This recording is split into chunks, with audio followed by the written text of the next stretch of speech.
नमस्कार, आप देख रहे हैं सी न्यूज भारत और मैं हूं आपके साथ ज्योति अरोड़ा। वक्त हो गया है न्यूज बुलेटिन का, जिसमें हम जानेंगे कि किसने बाढ़ ग्रसित क्षेत्रों में प्रशासन की नाकामियों को गिनाया, किसने कहा कि रेहड़ी व फुटपाथ व्यवसायियों के लिए पीएम स्वनिधि योजना आर्थिक सुदृढ़ता का प्रतीक है और कहां जल निकासी की व्यवस्था न होने से सड़क पर दिखा जल जमाव। इन सभी खबरों को जानेंगे विस्तार से, तो आइए नजर डालते हैं इस वक्त की बड़ी खबरों पे। बड़ी खबर पश्चिम चंपारण जिला से है, जहां नेपाल के जल अधिग्रहण क्षेत्रों में लगातार हो रही बारिश की वजह से गंडक नदी समेत पहाड़ी नदियां उफान पर हैं। नतीजन प्रशासन ने मुनादी करवाकर लोगों को सतर्क रहने और ऊंचे स्थानों पर शरण लेने की सलाह दी है। वहीं दूसरी तरफ मौशान नदी के दूसरे छोर पर 27 ग्रामीण फंस गए हैं, जिनका देर रात एनडीआरएफ की टीम ने रेस्क्यू कर उनको सुरक्षित बचा लिया। दरअसल ये सभी लोग दिन में चारा लाने और मजदूरी करने खेतों में गए थे और लौटने के दौरान मशान नदी में अचानक जलस्तर बहुत ज्यादा बढ़ गया, जिसके बाद प्रशासन को सूचना दी गई और फिर एनडीआरएफ की टीम मौके पर पहुंची और उनको बचाने में सफल रही। जो नदी की धारा में फंसे थे 28 लोग। मसान नदी में 25 ग्राम के कुछ ग्रामीण मवेशी चराने के लिए आए गए थे। नदी के अंदर चले गए थे, तब तक अचानक नदी में पानी आ गई, सभी लोग गिर गए। एसडीएम सर को सूचना दिया गया। एसडीएम सर एनडीआरएफ को बोले, बगहा से एनडीआरएफ की टीम आई। प्रखंड विकास पदाधिकारी रामनगर, कोई अंचल अधिकारी रामनगर और एनडीआरएफ टीम के साथ हम लोग सभी लोगों को रेस्क्यू कर लिए और सुरक्षित बाहर निकाल लिए। सभी लोग अपने अपने घर चले गए। कब गए थे आप लोग? लगभग हम लोग तो भैंस खोले 1 बजे के करीब में घर से आए। इसके बाद 2-3 बजे यहाँ पे भैंस चरा रहे थे मसान में। एक बाइक पानी आ गया और हम लोग 28 आदमी घेरा गए। यहाँ तक पानी आ गया छाती तक। उसके बाद इंडिया की टीम आई थी, हम लोग का निकाल। कहाँ घर पड़ेगा? घर पकड़ी पड़ेगा। नाम? बिहार से सी न्यूज संवाददाता समीउल्लाह काशमी की रिपोर्ट। महाराजगंज जनपद के निचलौल तहसील क्षेत्र के ग्राम गोढ़वा नारायणी नदी के बाढ़ प्रभावित लोगों को एसडीएम प्रमोद कुमार व सहायक कमांडेंट संजय प्रसाद की अगुवाई में सशस्त्र सीमा बल 22वीं बटालियन झुलनीपुर द्वारा लंच पैकेट और बिस्किट का वितरण किया गया। साथ ही बाढ़ प्रभावित लोगों को साथ बैठाकर भोजन भी किया गया।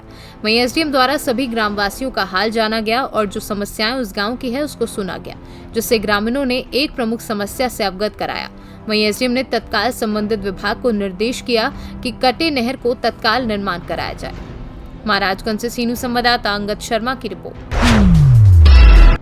उत्तर प्रदेश के मुख्यमंत्री योगी आदित्यनाथ ने वीडियो कॉन्फ्रेंसिंग के माध्यम से प्रधानमंत्री शहरी आवास योजना व प्रधानमंत्री स्वनिधि योजना के लाभार्थियों से संवाद स्थापित कर आवास योजना के 2,853 लाभार्थियों के खाते में ऑनलाइन धनराशि स्थानांतरित करते हुए कहा कि हमारी सरकार जनहित से संबंधित सभी योजनाओं को जातिवाद या वंशवाद में बिना भेदभाव के आम जन तक पहुंचाने का कार्य कर रही है। कार्यक्रम के सीधे प्रसारण की व्यवस्था नौतनवा नगर पालिका अध्यक्ष गुड्डू खान की देखरेख में नौतनवा विधायक के कार्यालय पर की गई, जहां दोनों योजनाओं के लाभार्थियों ने इस कार्यक्रम का सीधा प्रसारण देखा।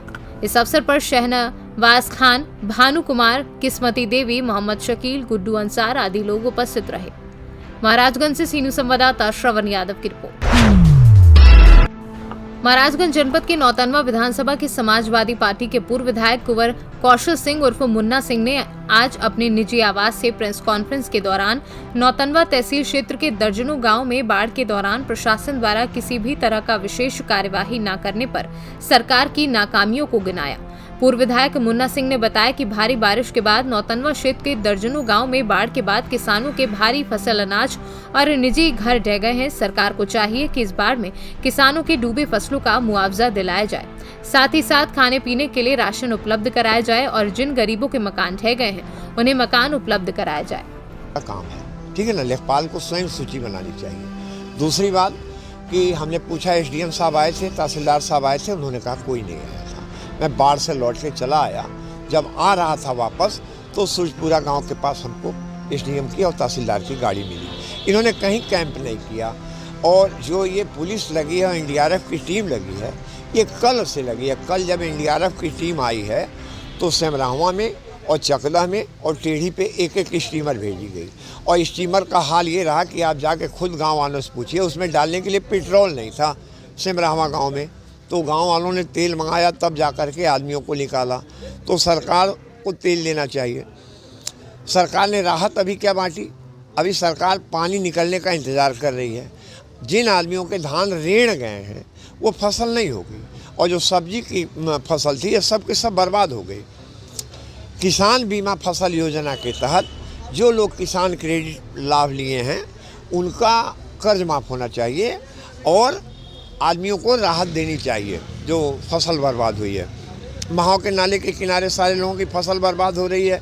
आज 2 महीने से लोग का फसल सील्ड से भर जा रहा है खेत। उन्होंने बैठौनी की तो उनका धान गल गया, अभी तक उनको राहत नहीं दी गई। महाराजगंज से सीनू संवाददाता श्रवण यादव की रिपोर्ट।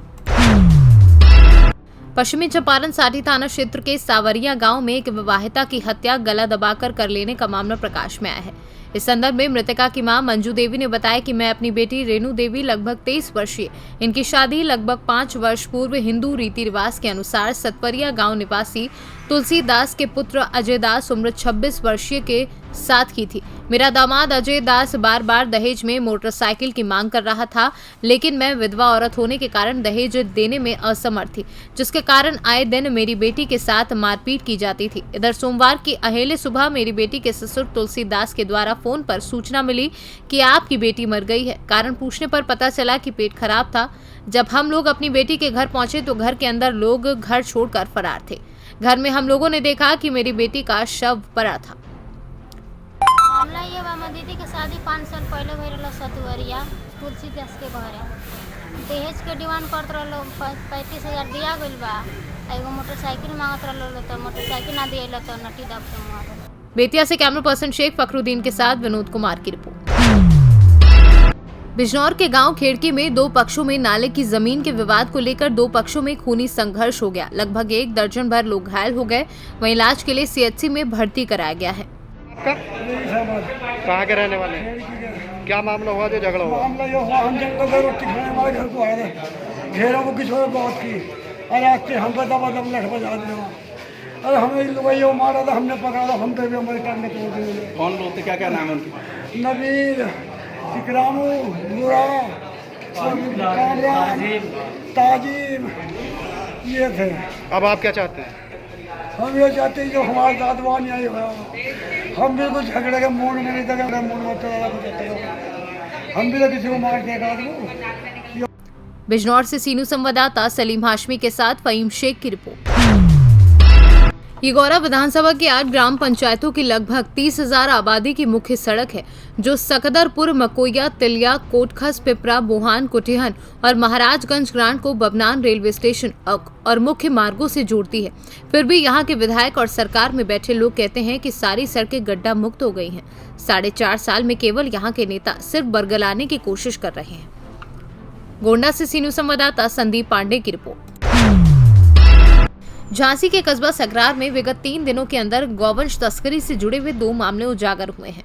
प्राप्त जानकारी के अनुसार पुलिस को लगातार मुखबिरों की और कस्बा सकरार के स्थानीय निवासियों द्वारा राजस्थान से महाराष्ट्र के अमरावती काटने के लिए ले जा रहे गौवंश से भरे ट्रकों की जानकारी मिल रही थी। पुलिस और ग्रामीण के सघन चेकिंग प्रयास से लगातार 2 ट्रक गौवंश पकड़े गए, जिसमें 2 आरोपियों को मौके पर पुलिस ने गिरफ्तार कर लिया और बाकी मौके से फरार हो गए। ट्रक की तलाशी के दौरान ट्रक में 32 गौवंश बरामद हुए। 3 दिन में गौवंश तस्करी के 2 मामले सामने आने पर क्षेत्र में जनाक्रोश फैल गया, तो वहीं लोक व्यवस्था छिन्न-भिन्न हो गई। मौके पर आक्रोशित लोगों द्वारा जाम जैसी स्थिति होने पर झांसी पुलिस एसपी सिटी विवेक त्रिपाठी के नेतृत्व में कई थानों की पुलिस फोर्स मौके पर पहुंची, जहां ग्रामीणों को समझाकर पुलिस ने आरोपियों पर कड़ी कार्यवाही का भरोसा दिलाया है। इस मौके पर एसपी सिटी विवेक त्रिपाठी, टहरोली सीओ अनुज कुमार, सकरार थानाध्यक्ष अतुल कुमार, उल्दन थाना प्रभारी ईश्वर सिंह, बरुआ सागर थानाध्यक्ष सुनील तिवारी सहित भारी पुलिस फोर्स तैनात रहा। 3 दिन के अंदर 2 मामले आए हैं वो किसी से संबंधित पकड़े गए हैं, तो क्या आपको लगता है कि ये पूरा प्रकरण किसी बड़ी तस्करी से संबंधित है? देखिए, सकरार पुलिस थाना अंतर्गत जो है पिछले 3 दिन में 2 गाड़ियाँ पकड़ी गई हैं और आज दिनांक 29 अगस्त को जो एक गाड़ी और पकड़ी गई है, इसमें मुखबिर की सूचना थी और हमारे आम जन सामान्य जो है उन्होंने भी सहयोग दिया सूचना में। उसके आधार पर हम लोगों ने एक ट्रक को पकड़ा है। एक ट्रक काफ़ी तेज़ी से आ रही थी, पुलिस ने रोका तो वो लहराते हुए अजीब से और लापरवाही से चलाते हुए पुलिस की तरफ, लेकिन मुश्किल से पुलिस ने उसको काबू कर लिया। गाड़ी का नंबर है, गाड़ी में फाल्टी नंबर प्लेट लगाया गया था। फाल्टी क्या, उसमें दोनों तरफ नंबर प्लेट, अगर भाग भी और पिस्ट भाग भी, दोनों पे अलग अलग नंबर छपे थे। तो पुलिस को झांसा देने या फिर हम जो भी लॉ इन्फोर्समेंट एजेंसी थे उनको चकमा देने के लिए ऐसा किया गया था। उस गाड़ी का नंबर हमको पता चला था कि मुखबिरों के माध्यम से, तो उस गाड़ी का नंबर है, 2 नंबर है। पहला नंबर एक था UP 77 AN 8557 तथा उसके पीछे भाग गई। दूसरा नंबर था RJ 14 CS 5193। इस गाड़ी को रोका गया, गाड़ी को चेक किया गया तो पहली बात तो एक लोग को हम लोगों ने घर से पहुँचा वहाँ पे, लेकिन 3 लोग भाग गए जो कि काफ़ी तेज़ी में थे वो लोग, और फिर मुश्किल से पुलिस पाई। तो उसमें 32 गोवंश पाए गए हैं। उनको अजीब तरीके से बड़ी मुश्किल से ठूस के भरा गया था। उसमें 30 बैल हैं और 2 बछड़े हैं।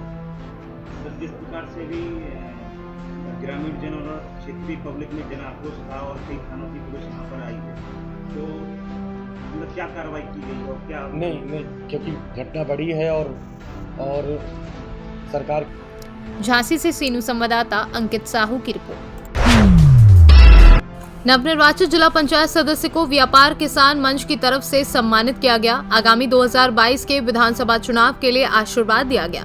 सैदाबाद के वार्ड नंबर 1 से अपना दल एस के नवनिर्वाचित जिला पंचायत सदस्य बलीपुर गांव निवासी अशोक केसरवानी को फूलपुर प्रयागराज में वैश्य विकास मंच के सदस्यों ने फूल माला और स्मृति चिन्ह भेंट कर सम्मानित किया।